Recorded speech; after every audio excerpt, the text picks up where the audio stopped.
How to use webmail from within cPanel. This demo assumes you've already logged into cPanel and are starting on the home screen. Now let's learn how to use webmail to access our email from within cPanel.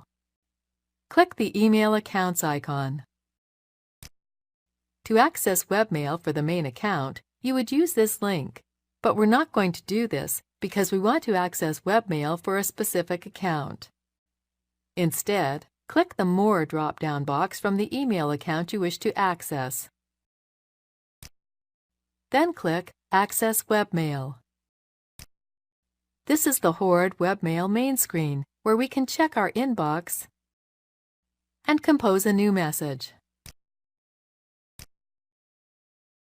We're not going to get into the specifics of using Horde's webmail. Just know that this is how you access and manage your emails from within cPanel. This is the end of the tutorial. You now know how to access your webmail from within cPanel.